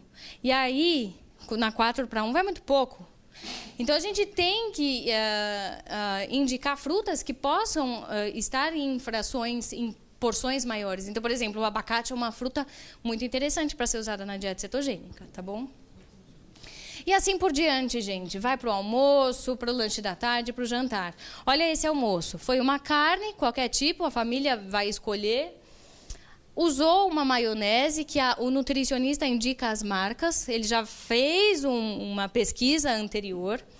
Utilizou os legumes, as verduras e um óleo vegetal também. Tá bom? Assim por diante, tá? Essa daqui é a lista de Essa daqui é a lista de substituição do almoço. A lista de substituição das carnes, tá? Seja ela bovina, suína, peixe, não importa. dos legumes e das verduras, tá bom? E aqui agora, para ilustrar, depois de falar tanto de dieta cetogênica, eu creio que vocês aqui na sala e quem está em casa assistindo deve pensar assim, gente, como que você vai fazer um prato com 90% de gordura ficar gostoso? E aí a gente consegue. A Maria Alice fez. Olha só. Todos os alimentos são pesados crus. Olha isso daqui, ó. Olha a organização que as pessoas precisam ter. Né, Maria? Não precisa? Você precisa se programar no dia anterior. Sabe aquele negócio, quando a gente começa a fazer uma dieta porque a gente quer emagrecer? E aí a gente fala assim, olha, chegou o final de semana, mas só hoje. Todo dia? Aí a gente fala assim, não, mas só hoje. Só hoje eu vou tomar refrigerante. Só hoje eu vou comer um brigadeiro. Só hoje eu vou comer um pedaço de pizza. Na dieta cetogênica não tem só hoje, porque é um tratamento. Então é algo que deve ser contínuo, não pode ser quebrado, porque se for quebrado, ou seja, se você comer uma balinha, você pode ter crise. Ou seja, vamos pesar o custo-benefício disso. Tá bom? Então, a gente precisa de organização, de disciplina. Então, não é aquela coisa de, deixa eu sair correndo, na rua eu compro a minha comida. Não, você tem que se programar no dia anterior, porque você vai ter que pesar, você vai ter que tomar cuidado, porque os alimentos são mais perecíveis. Tá bom? Então, tem todo um cuidado por trás disso.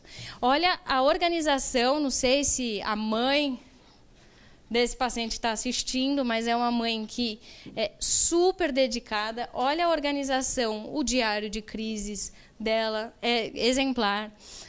A balancinha, o creme de leite, tudo arrumado lá na cozinha. Será que fica melhor se a gente apagar a luz? Fica? Melhora?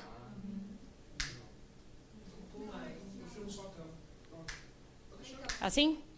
Bom, então, para quem está em casa, para visualizar essas fotos, que é muito interessante, nós retomamos essa questão da organização, da disciplina, tudo pesado, porcionado, é super importante essa questão. Outra questão também, olha na cozinha, o cardápio pendurado na geladeira, cada um vai ter sua forma de se organizar.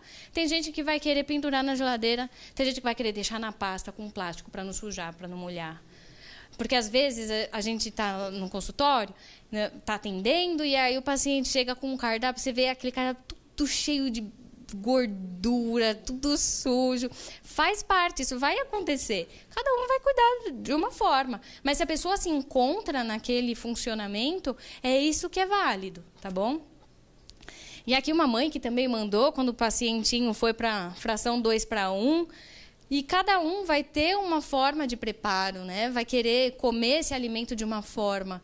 É individual isso. Então, tem paciente que vai querer que a maionese, que a gente faça um molho. Tem paciente que, por sinal, esses dois pacientes, que são pacientes diferentes, que me mandaram essas fotos, eles gostavam de comer a maionese desse jeito. Não quero que faz nada, não quero que faz molho. Não, eu quero comer ela assim, porque é gostosa.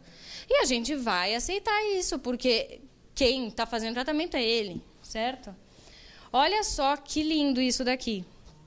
Tudo porcionado.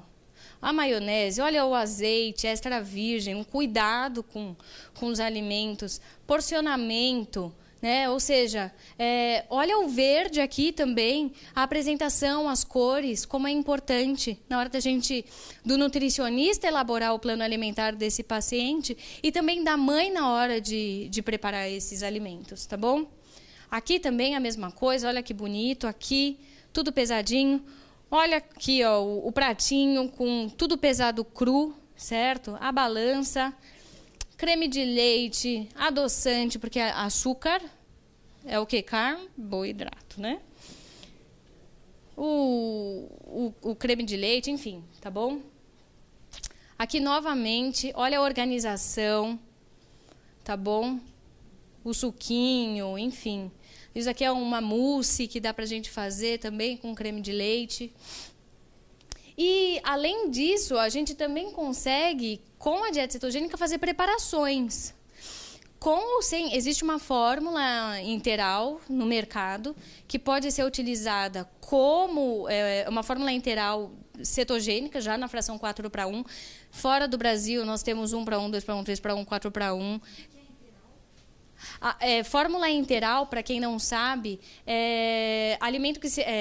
o paciente que se alimenta de forma enteral é aquele que não se alimenta pela boca, e sim por sonda. Então, o alimento vai direto para o estômago, por exemplo, ele pode ir direto para o intestino, cada um pode ir para um lado, dependendo da necessidade do paciente, né?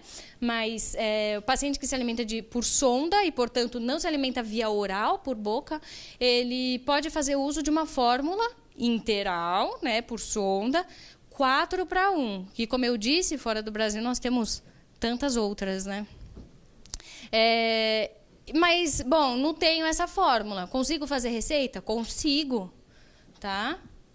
Olha só a forma de apresentação do prato. Esses daqui eu gosto bastante.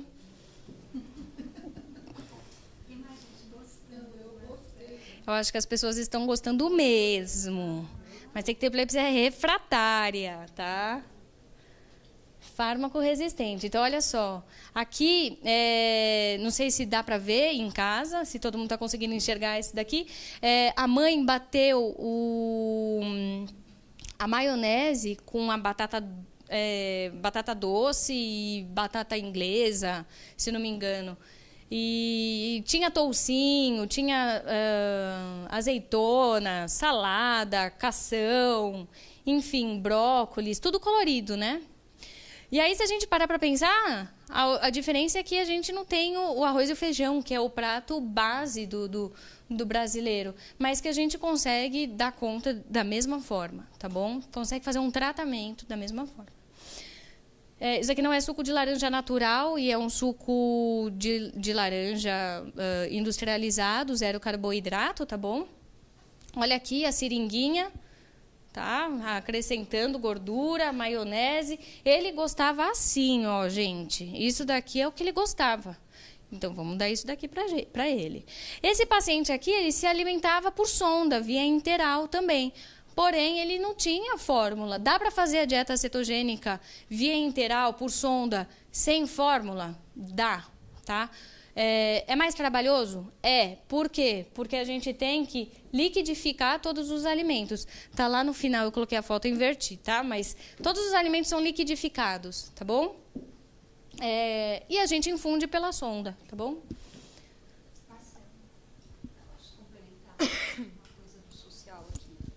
Bom, gente, quando ela falou em organização, a organização da cozinha, do material, da mente, né? Porque a mulher na cozinha ela faz tudo automaticamente, né? Na corrida da vida. E quando a gente insere uma dieta nova, a gente tem que tudo pensar, né? O que eu vou fazer. Mas isso, depois de um tempo, vira automático. As mães conseguem depois fazer com muita agilidade, muito embora pesem, já sabem, né, fica mais tranquilo. Agora, tem uma organização que é econômica, né? Então, muitas pessoas podem estar pensando, fica caro, quão caro isso é, né? Então, assim, nós temos mães que têm uma renda muito pequena, temos famílias em condição bastante precária econômica, que tem uma mínima organização e que conseguem dar conta da dieta, tá? Então, assim, os produtos mais caros seriam o creme de leite, seria essa suplementação, mas as famílias com muita boa vontade, elas conseguem se organizar, e famílias com uma renda bastante baixa conseguem, desde que se organize, às vezes conta com a ajuda de algum outro parente em alguns momentos, e o momento inicial também é o mais difícil, porque tem a balancinha, porque tem toda essa coisa nova, ainda está aprendendo a comprar os alimentos, mas depois elas entram e fazem isso com muita perfeição, tá? A gente se surpreende muito. E outra organização importante é o social. Como eu falei, assim, a criança ela está inserida, a família está inserida num contexto social, numa rede social, e essa rede precisa saber que essa criança está fazendo uma dieta bastante restritiva, onde uma bala, onde qualquer coisa fora pode destruir aquele equilíbrio, né? Então, tem que se falar com as autoridades da escola, tem que se falar com os vizinhos, com todas as pessoas que fazem parte da vida dessa criança. E muitas vezes eu faço avaliação sócio, familiar, econômica, e assim, eu encontro ali alguma dificuldade, como, por exemplo, um final de semana sozinho com a família. E aí a gente coloca para a família que, assim, vamos primeiro resolver essas dificuldades e pensar como é que nós vamos resolver. E depois vocês vão adentrar a dieta. Então, tem questões, além do alimento, né, e da saúde, que têm que ser vistas e acompanhadas. Tá? Obrigada, Regina. Bom, então, dando continuidade aqui, só para mostrar a reunião que nós fazemos mensalmente no Hospital São Paulo com os pacientes que darão início à dieta cetogênica e as pacientes que já fazem a dieta cetogênica. Nós temos uma mãe aqui que já participou de algumas reuniões. O objetivo dessas reuniões é justamente proporcionar a troca de experiência entre as mães e também oferecer informação para esses pacientes. Então, o que é epilepsia, o que é dieta cetogênica, quais são essas dificuldades que a Regina acabou de falar, que é toda essa questão do contexto social e familiar, enfim, que acomete e que é intrínseco à dieta cetogênica, né? Então, nós tivemos, no final do ano, 2017, esse ano faremos outras, se Deus quiser, outra festinha de reunião, outra reunião, né, de final de ano, fizemos receitas cetogênicas para os pacientes. Aqui é para mostrar as receitas que podem ser realizadas também com fórmula enteral ou sem fórmula enteral. Aqui, para retomar aquela questão do paciente que faz uma dieta que se alimenta via enteral, por sonda, porém não tem uma fórmula. Ele vai fazer tudo que os outros pacientes fazem, que é pesar os alimentos, vai seguir esse processo igualmente, e aí ele vai liquidificar. Liquidificou, coou todo aquele alimento, né? Ele está numa consistência adequada para ser infundida pela sonda? Ok, tá bom? Esse é o processo, tá? Pessoal, creio que a dieta cetogênica é um tema que dá pano para manga, a expressão, que dá pano para manga, e a gente pode falar bastante sobre ele e sobre a dieta cetogênica. Então, quem estiver em casa e tiver algumas dúvidas pontuais, eu passo depois para a Maria Alice, a presidente da BE, posso passar as respostas, posso conversar com vocês. Existem algumas perguntas que são bem específicas, do ponto de vista bem individual, então esse tipo de questão deve ser resolvido com o neurologista, mas as perguntas que tiverem a gente vai responder, vai dar o feedback para todo mundo. Quem está aqui hoje na sala, a gente pode também conversar sem o menor problema. Maria Alice, tem alguma pergunta? Não, eu acho que nós temos um tempinho para pergunta. A Deise perguntou: como mudar a alimentação de uma criança que já sabe o gosto da comida e gosta de arroz e feijão? Eita. Então é assim. Isso é muito comum, viu, gente? O nutricionista vai ver muito. A Maria ela balança a cabeça para tudo. É o caso. Você quer contar? Quer dar um depoimento? Por favor. Gente, nada melhor do que a mãe dar o exemplo. Vai lá. Eu falo que é o caso da minha filha, porque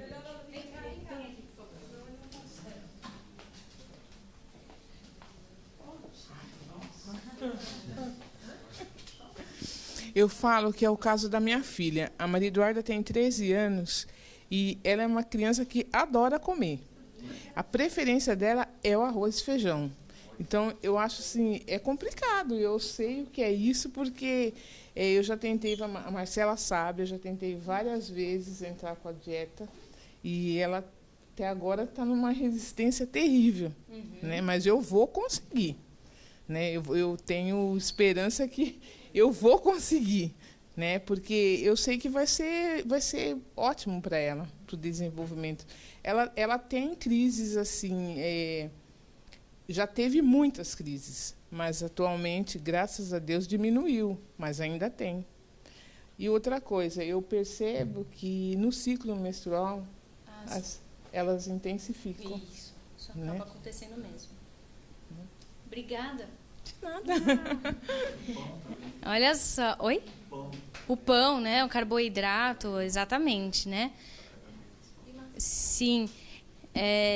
Aí, só para a gente fechar essa pergunta, paciente, é muito comum chegar pacientes que são muito seletivos, principalmente crianças de 5 anos ou crianças na adolescência, não, ou pessoas na adolescência.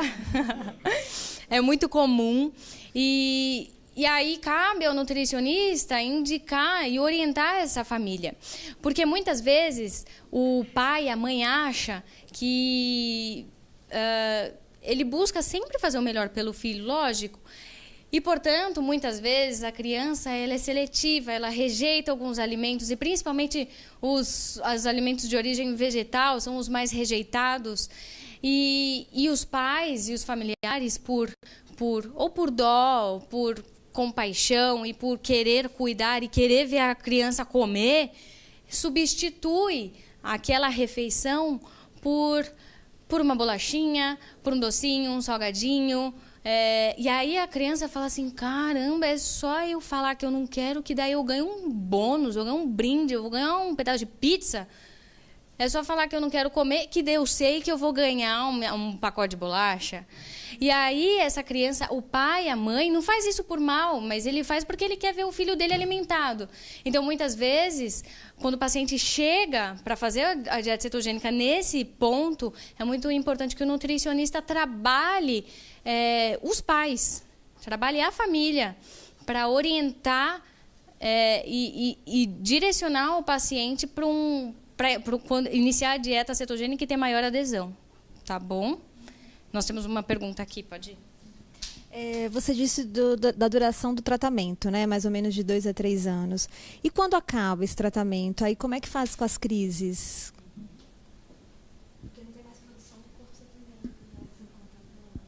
Isso. Nós tivemos, então, uma pergunta que fiz uma dieta cetogênica por 2 a 3 anos, terminei a dieta cetogênica, eu tive uma boa resposta, terminei a dieta cetogênica, vou ter crise? Vai aumentar a crise? Porque agora não vou ter mais a produção de corpos cetônicos. Então, saiu um guideline, saiu uma diretriz há 2 semanas da Liga Internacional contra a Epilepsia, e ela diz o seguinte, quando o paciente, quanto maior a resposta ao tratamento desse paciente, se ele respondeu teve uma redução de aproximadamente 90% das crises, ele tem uma chance maior de ter mais crise quando ele sair da dieta cetogênica. Isso saiu agora. E aí, o que acontece? Nesses casos, o que eles orientaram lá nesse artigo, nesse guideline, né, nessa diretriz? Pode-se estender a dieta cetogênica por um período maior sem problema. Então, a gente pode manter por um período maior. Tá? Existem modificações metabólicas importantes que acontecem. Então, o paciente se manteve controlado nesse período e ele tem uma chance, sim, de se manter controlado. Que é o caso do Charlie, aquela história que eu mostrei para vocês.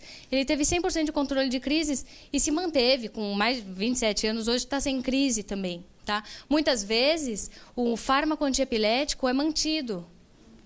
Tá? Ele sai da dieta cetogênica e mantém algum fármaco antiepilético. Não há mal nisso, não há problema nisso, tá bom? Isso que a gente precisa pensar. Qual o risco de manter isso em dieta? Manter isso em cetose, nesse período indeterminado? Tá. Então, nós tivemos uma pergunta aqui que é: qual é o risco, a consequência de se manter uma dieta cetogênica a longo prazo? Existem 2 casos principais em que nós iremos manter esse paciente, que é o paciente que tem um diagnóstico de deficiência de piruvato desidrogenase, ou um paciente que tem deficiência do transportador de glicose chamado GLUT1. Esses 2 pacientes, esses 2 tipos de pessoas que têm esse diagnóstico, eles farão a dieta cetogênica para o resto da vida. Tá? Ou seja, às vezes ele inicia numa dieta cetogênica e ele pode fazer uma transição para uma dieta de Atkins modificada, mas ele vai se manter ao longo um período longo. Bom, Marcela, quais são as consequências disso? Então, são aqueles efeitos adversos que nós vimos. São pacientes que têm maior propensão a apresentar, sim, esteatose hepática, que é gordura no fígado, cálculo renal, terão uma dislipidemia, que é esse descontrole do colesterol, um aumento do LDL, redução de HDL. São pacientes que precisam ser acompanhados de perto, continuarão seguindo o protocolo com frequência, né, de avaliação dos exames, vai seguir tudo normalmente. Precisa seguir, porque a gente sabe que são pacientes que pode ter risco cardiovascular, por exemplo, pelo aumento de gordura, né? Isso pensando num paciente mais adulto, pensando que ele está se mantendo o resto da vida. Então, a gente precisa acompanhar todas essas questões, tá bom? Só mais uma pergunta aqui. A minha paciente mais grave, ela tem uma criança de 9 anos e a mãe já tentou a dieta, assim, fazer a dieta via oral, né, enquanto ela conseguia, 9 anos. E tanto pela questão organizacional de finanças, o pai ficou desempregado, não conseguiram. E depois as crises agravaram, ela teve uma complicação pós-cirurgia. A cirurgia para ela, nesse momento, não está sendo ainda tão efetiva. E ela acabou evoluindo também para uma disfagia, enfim. Hoje ela usa gastrostomia e a gente conseguiu, fazendo pedido pelo Estado, a fórmula, né? A dúvida, na verdade, da mãe principal é porque quando ela esteve internada fazendo uso da fórmula, ela teve alguns episódios de hipoglicemia. E eu queria saber, na vivência, na prática de vocês, qual que seria o protocolo de seguir com essa hipoglicemia? Seria igual a um diabético? Ou a gente teria que colocar alguma dose de gordura? Bom, então, a questão da hipoglicemia, ou seja, uma glicemia mais baixa, que o paciente pode ou não apresentar sintoma, lembrando que na dieta cetogênica, a glicemia basal, ou seja, a glicemia em que o paciente se mantém, é uma glicemia naturalmente mais baixa, ou seja, o nutricionista, o médico que for atender esse paciente e fizer a análise e se deparar com uma glicemia de 60, por exemplo, isso é normal, ele não precisa se desesperar. Agora, se o paciente ele tem uma hipoglicemia sintomática, e, portanto, ele está apresentando os daquela hipoglicemia, né? Aí a gente vai intervir. Normalmente, o que se indica em protocolo é uma dose de glicose, por exemplo. Então, por exemplo, 30 ml de suco de laranja. E aí você, daí 15 minutos, você vai dosar novamente essa glicemia e você vai avaliar. A hipoglicemia é um efeito adverso muito raro, pelo menos na minha prática clínica, eu realmente não vi. Eu não sei estatisticamente qual que é a porcentagem que os estudos colocam para a gente, tá? Eu posso até dar uma olhada na parte estatística, mas eu digo na prática clínica que realmente eu nunca tive caso de hipoglicemia, tá? Nada. Mais alguém aqui? A Maria, peraí. Eu quero saber se, com a introdução da dieta cetogênica, ela, em caso de adolescente, ela reduz o peso também ou não?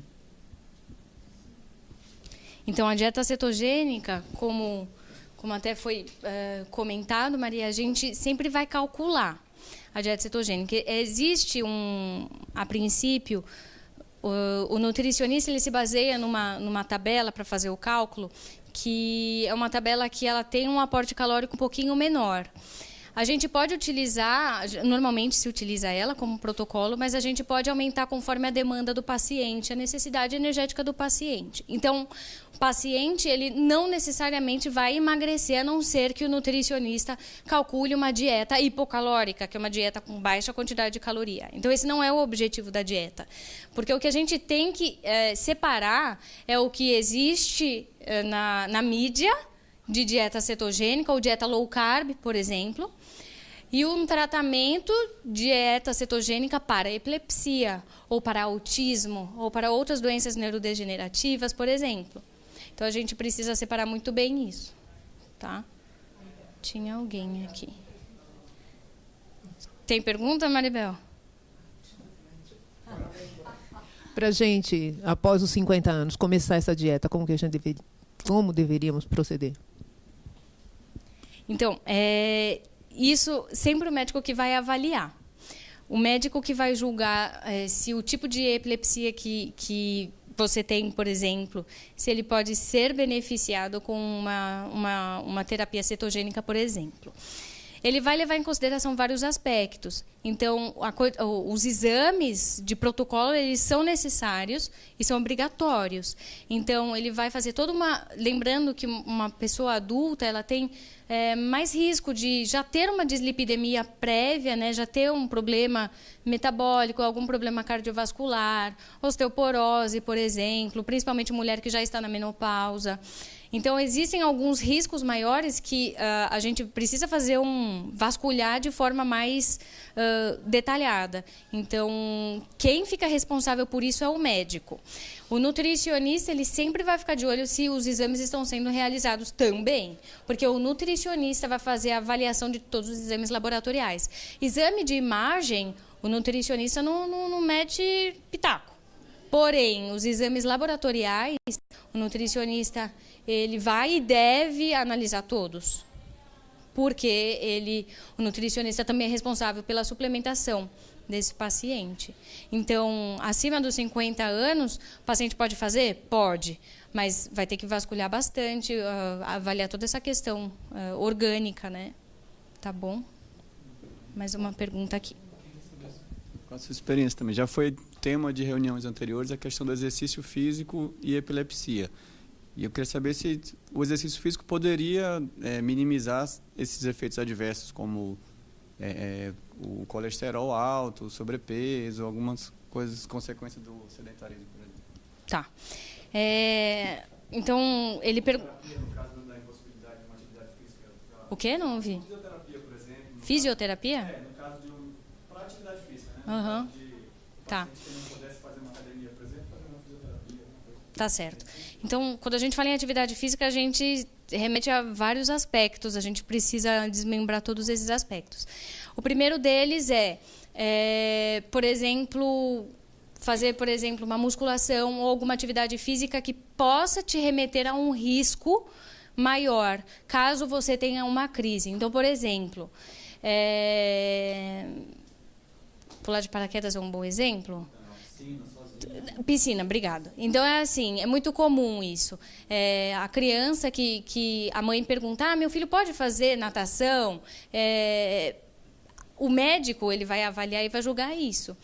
E aí, o que acontece? As crises dessa criança estão controladas ou mais ou menos? Se mais ou menos, é obrigatório que essa criança tenha um acompanhamento lá, na piscina, que tem alguém com a criança lá, ou com o adulto, com o adolescente, que seja, mas que tenha alguém acompanhando essa pessoa.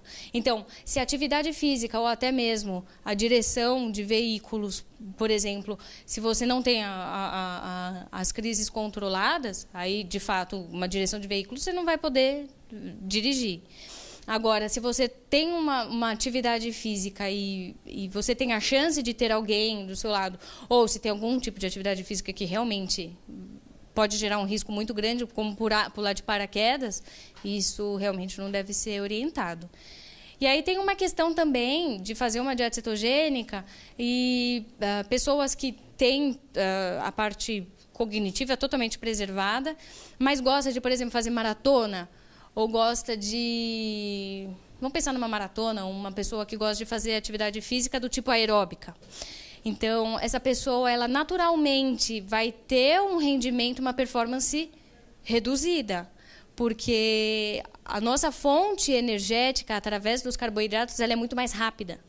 Então, quando a gente vai obter energia através das gorduras, a queima das gorduras, daquelas moléculas e dos carbonos, ela é muito mais lentificada. Então, o nosso aporte de energia ele vai ser mais lentificado. Portanto, a nossa performance e a nossa duração da atividade física vai ser menor.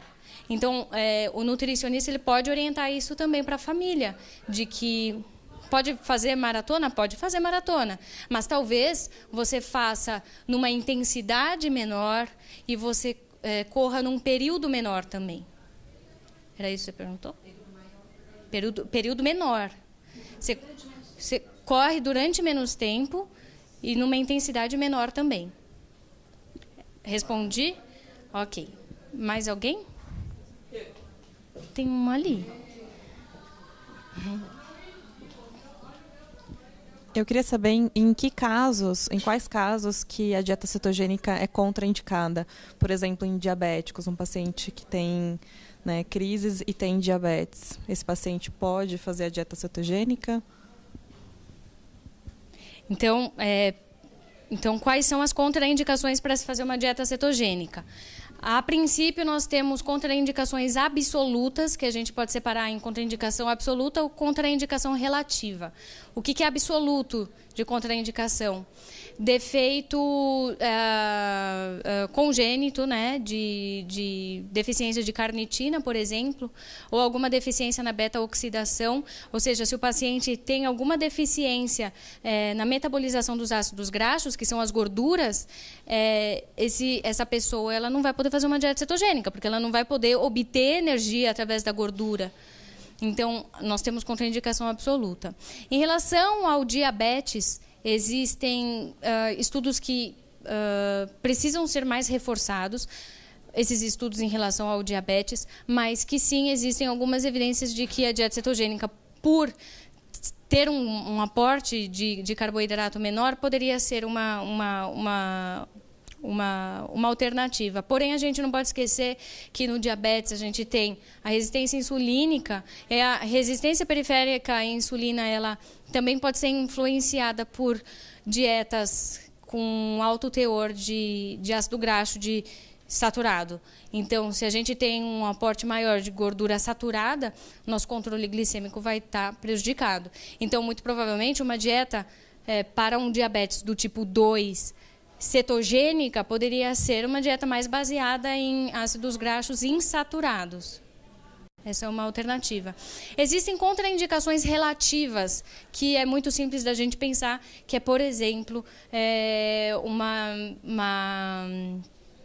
os pais que não fazem a dieta direito. Simples assim. Ou pais separados, a mãe é a favor da dieta, o pai não. Durante a semana fica com a mãe, de fim de semana fica com o pai. Ele vai poder fazer a dieta só durante a semana e fim de semana não? Então isso é contraindicação. Ele não pode fazer a dieta cetogênica. Vai bagunçar todo o metabolismo dele. Existem outras contraindicações de perfil mais social também, né, Regina? Mais alguma? Não tem mais nenhuma aí? Tem mais uma. Mas eu já estou de novo. Não precisa ficar só comigo. Quando se trata de uma criança, como fica o uso de adoçante? A questão do adoçante é bem especulativa. Mas nós sim utilizamos adoçante durante a dieta cetogênica, pensando que a gente tem que restringir os açúcares, seja ele, mas é mascavo, o índice glicêmico é menor, é demerara, o índice glicêmico é menor. A gente precisa reduzir esse açúcar como um todo. E quando a gente tira o açúcar e o paciente já está acostumado, mais adaptado àquele paladar mais adocicado, a gente precisa entrar com adoçante. Normalmente, o nutricionista vai indicar um adoçante com perfil mais natural, que é a base de estévia, por exemplo. Adoçantes à base de, por exemplo, sucralose, que é um tipo de carboidrato, a gente não indica. Então, normalmente, um adoçante à base de estévia natural é o mais indicado. Mais algum? A dieta cetogênica não é muito cara? Olha só, essa pergunta é muito importante. E não é, tá, gente? Essa é a resposta. É e não é. Por que que é e não é? Vamos pensar que é uma família que ela compra bolacha, refrigerante, compra um monte de macarrão, um monte de besteira, chocolate. Acho que seria bom falar para eles darem uma baixada ali. Vamos pensar que é uma família que faz uso desses alimentos. Então, são alimentos caros ou baratos? São alimentos mais caros. E aí, o que você vai fazer? Você não vai poder utilizar esses alimentos e, portanto, você vai substituir. creme de leite pasteurizado é caro? É caro. 500 ml custa em torno de 12 a 15 reais. É mais caro? É. Vai durar quanto tempo? Depende da idade do paciente. Uma criança de 5 anos vai durar 2, 3 dias e um adolescente pode durar um dia. Depende do paciente. Então, isso é muito relativo, Maria Alice. Nós aqui na Unifesp já fizemos um estudo sobre isso para um congresso, foi em 2015, se não me engano, e nós avaliamos, né, fizemos uma comparação de uma dieta cetogênica, o custo de uma dieta cetogênica e de outra. O que encarece uma dieta cetogênica são os suplementos, por exemplo, que a gente precisa fazer o uso. E também, por exemplo, a balancinha, que ele vai precisar. A fita da cetose, ela é mais cara, então isso às vezes acaba deixando a dieta um pouquinho mais cara. Mas aí depende do padrão da família. Se ela já comprava um monte de refrigerante, enfim, ele vai substituir esses alimentos, né? Para quem tem hipotiroidismo e epilepsia, a dieta é indicada? Eu nunca tive nenhum paciente com hipotiroidismo e com epilepsia, mas ela não tem contraindicação, porque seja um hipotiroidismo ou alguma alteração na tireoide autoimune ou não, se o paciente faz uso de medicação, teoricamente ele está recebendo a quantidade de hormônio que ele precisa para se manter estável. Então a dieta cetogênica não iria influenciar nisso, o aumento de corpos cetônicos não iria influenciar nisso, contanto que o paciente tome a medicação em jejum, de manhãzinha, espere os 30 minutos certinho para começar a se alimentar, seja autoimune ou não.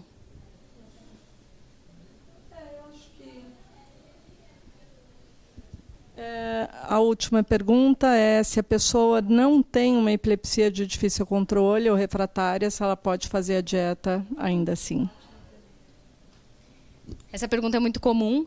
Então, uma pessoa que não tem uma epilepsia do tipo fármaco resistente, ou seja, ela usou uma medicação e controlou, está 100% controlada. Qual seria a indicação de se fazer uma dieta cetogênica se ela está 100% controlada? Teoricamente, uma epilepsia farmacorresistente é quando você usa pelo menos 2 fármacos e continua tendo crise. Então, se ele fez uso de 1 ou 2 fármacos e controlou, não há necessidade de se fazer uma dieta cetogênica. Tá certo? Então, assim, quando a gente faz o nosso grupo, a gente reflete o seguinte, que a epilepsia é uma doença neurológica a mais comum, mas muito grave nessa versão que está sendo dita aqui, principalmente na infância, né? Então, tudo isso para levar os pais a refletirem que, sim, mudar hábitos é algo muito complicado nessa nossa vida agitada, com poucos recursos, e requer muita atenção, muita disponibilidade, abrir tempo, abrir espaço, mas a criança precisa e pode se beneficiar muito com isso. E assim, não há outro tratamento que faça e que forneça o que a dieta fornece, né? De uma maneira, através do alimento, a mãe não está fazendo o alimento, ela está fazendo a medicação, porque não é uma dieta, é uma medicação, né? Então, por isso ela transforma. E a gente também observa que a dieta transforma comportamento, transforma a dinâmica familiar, na medida em que eu tenho que restringir coisas que muitas vezes as famílias elas acabam dando mais doce, dando uma série de outras coisas para compensar o problema, para compensar a dor que os próprios pais têm ao verem o problema. Então, através da dieta, se retoma um relacionamento, uma forma de colocar limites, de se relacionar. Então, a dieta tem muitas coisas positivas. E a gente também amarra um contrato com as famílias. Esses primeiros 3 meses da dieta, eles necessariamente, os familiares têm que realmente amarrar um contrato de que eu vou podar essa planta, vou mudar o adubo, vou mudar a terra. Essa planta vai sofrer com isso, né? Vai se modificar. Então, eu tenho que dar o tempo correto para que a dieta dê uma resposta. Então, eu não posso abandonar o tratamento com menos de 3 meses. Portanto, todas as questões anteriores precisam estar pensadas e assumidas pela família. Tá? E se a família tem dúvidas, ela não vai começar enquanto ela não estiver organizada socialmente, economicamente, psicologicamente, e ela conta com uma equipe para isso. Então, também a importância de se ter o médico, o nutricionista, e de nutricionista muitas vezes fazer outras vezes aí, né, para acolher essa família, porque senão o tratamento não é efetivo. Nós temos uma pergunta da Simone. Se um paciente com autismo e epilepsia subclínica pode se beneficiar da dieta? Sim. Paciente que tem transtorno do espectro autista, existem algumas dietas que são preconizadas para esse tipo de patologia, né, esse tipo de doença neurológica. A princípio, existem evidências de glúten e colina, mas a gente também existe uma outra evidência que está tendo um suporte científico, que é justamente a dieta cetogênica. O paciente reduz os sintomas inerentes ao autismo. Isso realmente está crescendo o estudo acerca do autismo e, como eu falei, também nas doenças neurodegenerativas, que é Alzheimer, por exemplo, Parkinson. Então, tem sido estudada. São áreas que são estudos mais incipientes, são a dieta cetogênica desde 1921, porém já tem embasamento científico para autismo e para estudos agora envolvendo tumores cerebrais, ganglioblastoma, esclerose tuberosa, responde super bem também, tá? A Nívia Colim falou na questão de uma pessoa que está com a epilepsia controlada. Vamos dizer que eu estou controlada com 2 ou 3 fármacos. Se eu fizer a dieta, não pode acontecer de eu ir retirando esses fármacos e me beneficiar com a dieta? Se você está com a dieta, se você está controlada com 2 ou 3 fármacos, aí eu começo a fazer a dieta. Eu não posso me livrar de alguns fármacos fazendo a dieta. Tá. Sim, eu acho que isso depende muito de uma avaliação neurológica, depende muito do médico.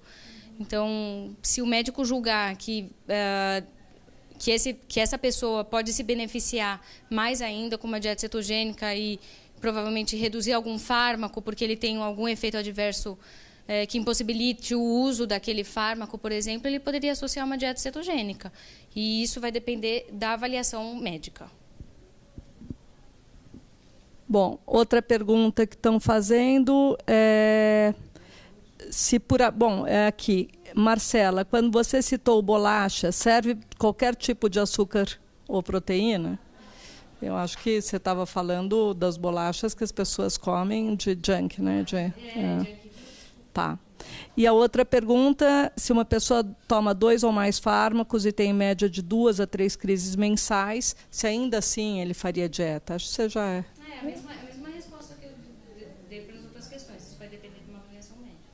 Tá. Então, a outra pergunta aqui recorrente é o contato da nutricionista Marcela Gregório.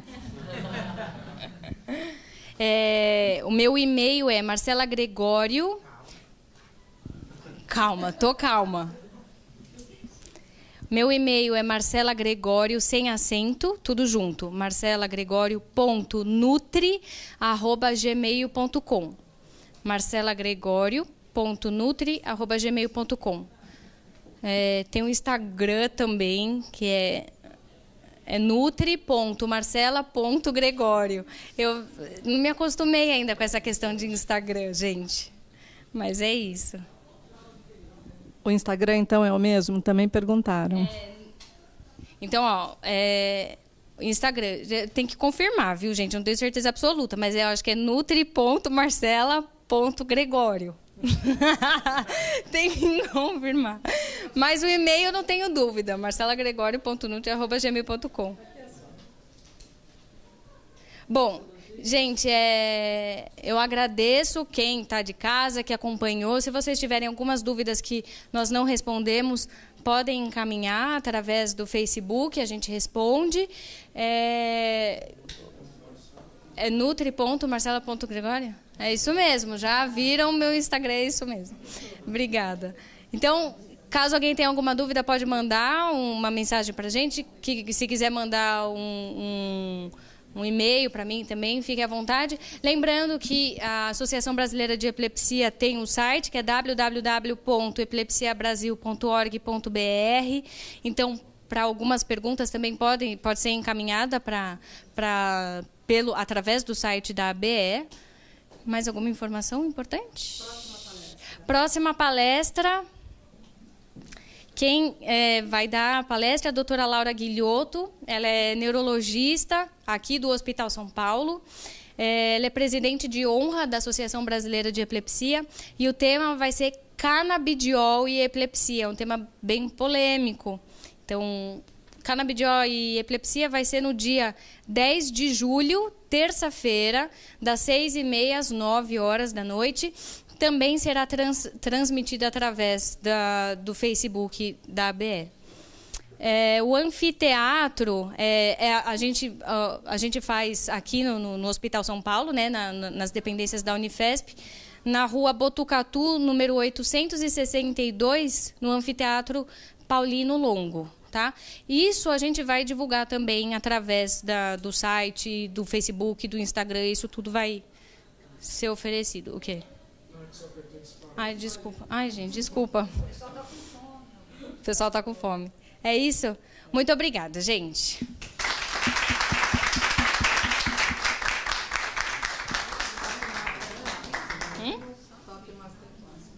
Obrigada.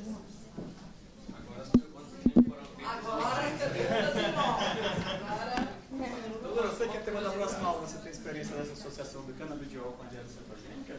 Tem uma paciente que está em uso de canabidiol e dieta cetogênica, mas ela não respondeu ao canabidiol, então